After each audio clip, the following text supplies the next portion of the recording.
तो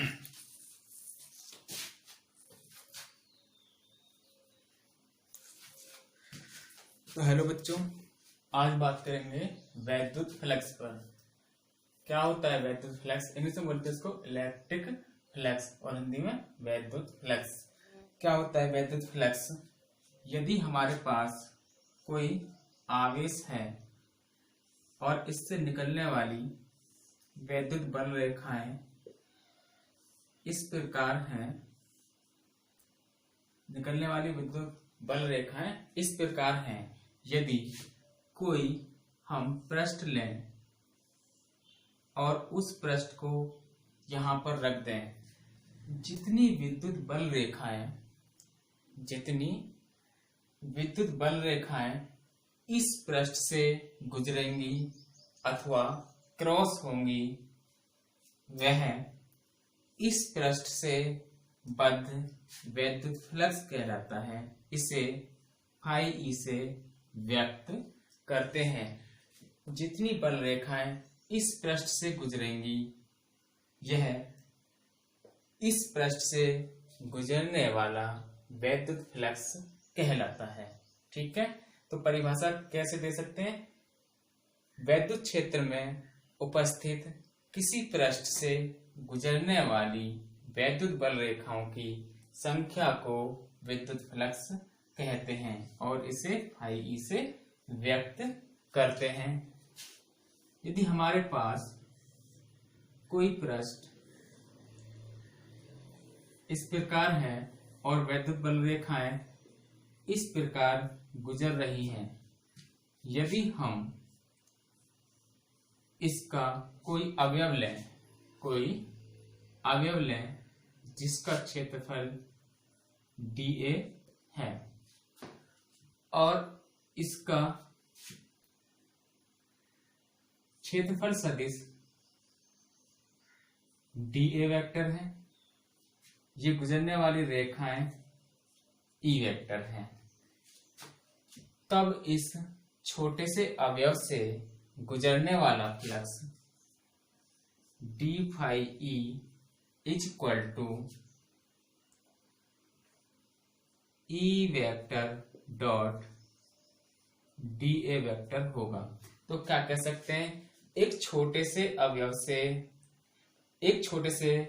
पृष्ठ अवयव से गुजरने वाला वैद्युत फ्लक्स d फाई ई अदिश गुणन होता है उससे गुजरने वाली वैद्युत बल रेखाएं तथा उसके द्वारा घेरे गए क्षेत्रफल के। ठीक है, यदि संपूर्ण पृष्ठ का वैद्युत फ्लक्स निकाला जाए तब क्या करेंगे? हम इसका समाकलन करेंगे।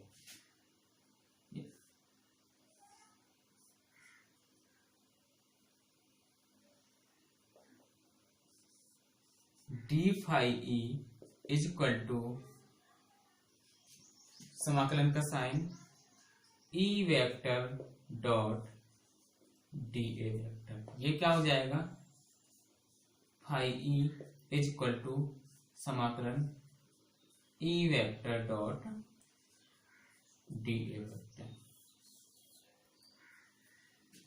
यदि यह पृष्ठ कोई बंद पृष्ठ हो, यदि यह पृष्ठ कोई बंद पृष्ठ हो, तब हमारा फॉर्मूला क्या हो जाएगा? Phi E is equal to close integral E vector dot dA vector, E vector dot dA vector, E vector dot dA vector.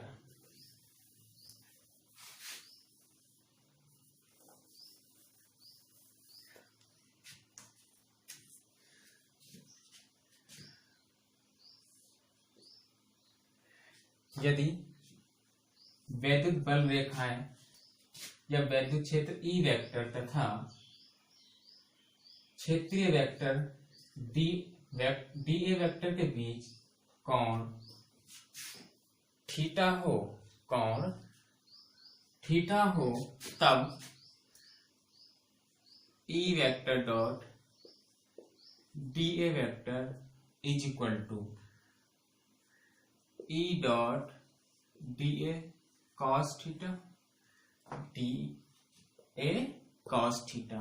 अब इस मान को यहां पे रख दो, तब phi E is equal to integral E dot d A cos theta. यहां से कुछ कॉमन ले लो, ई कॉस थीटा, क्या बचेगा इंटीग्रल डी ए, और ये क्या है संपूर्ण पृष्ठ का क्षेत्रफल, जो कि क्या है हमारा ए, और इसके लिए भी ये क्या है ए।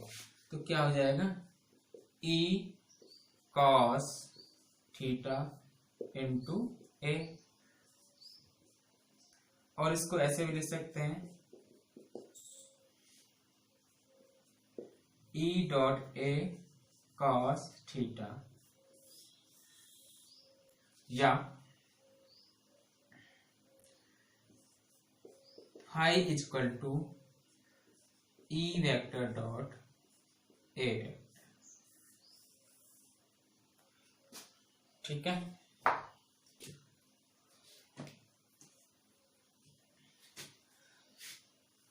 अब कुछ कंडीशंस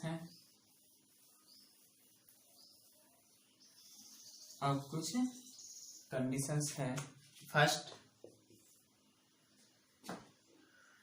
यदि वैद्युत बल रेखाएं और पृष्ठ एक दूसरे के लंबवत हैं,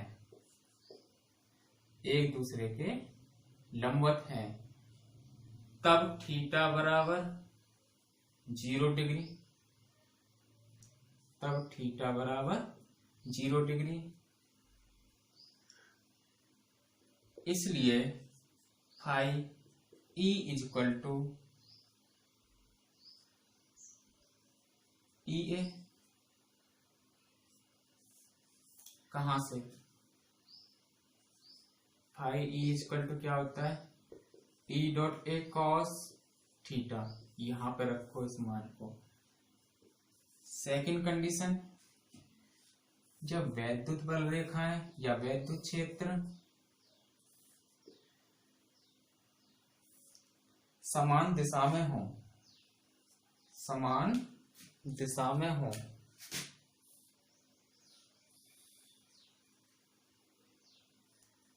ठीक,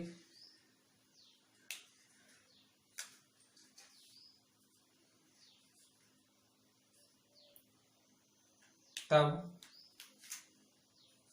थीटा बराबर 90 डिग्री, थीटा बराबर क्या हो जाएगा 90 डिग्री, और phi E is equal to 0,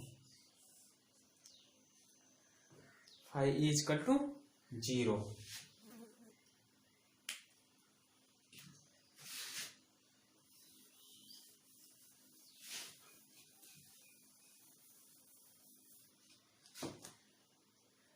यदि वैद्युत बल रेखाएं, फर्स्ट वन, यदि वैद्युत बल रेखाएं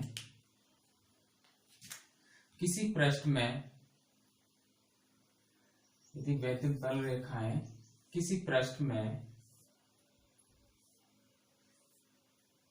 प्रवेश कर रही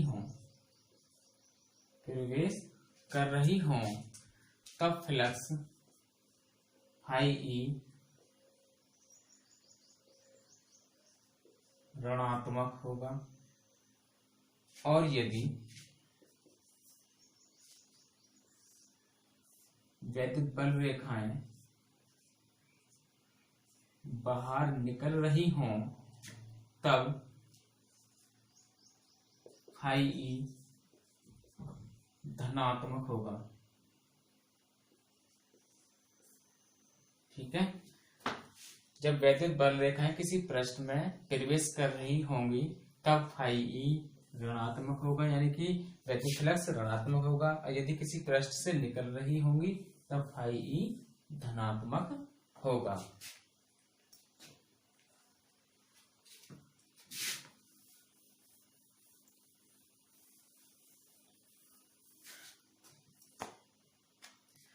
अब देखते हैं मात्रक।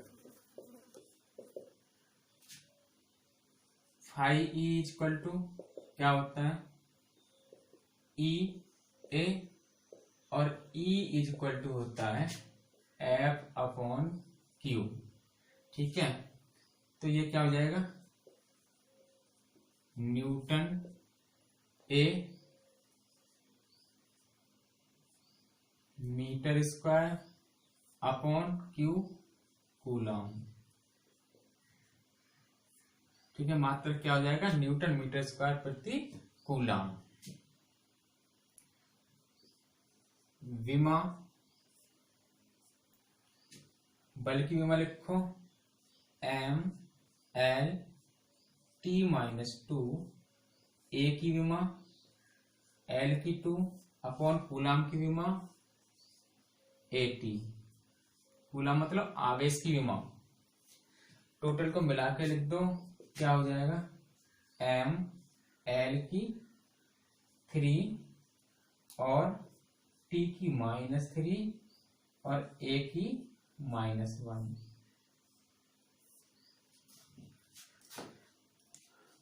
यदि एम के एस पद्धति में मात्रक लिखना चाहें, एम के एस पद्धति में मात्रक क्या हो जाएगा, किलोग्राम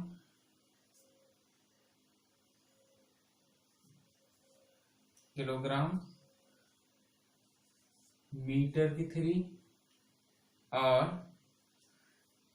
सेकंड की 3 और एम्पियर यानी कि ए की -1। ऐसे लिख दो, किलोग्राम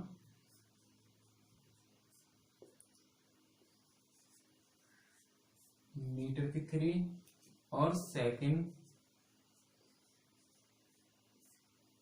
की -3 और एम्पियर की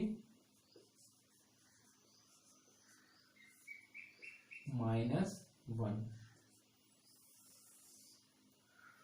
ठीक है, क्या होता है, वैद्युत फ्लक्स वैद्युत क्षेत्र में किसी पृष्ठ से गुजरने वाली वैद्युत बल रेखाओं की संख्या को उस पृष्ठ से बद्ध वैद्युत फ्लक्स कहते हैं। इसका मात्रक न्यूटन मीटर स्क्वायर प्रति कूलम होता है।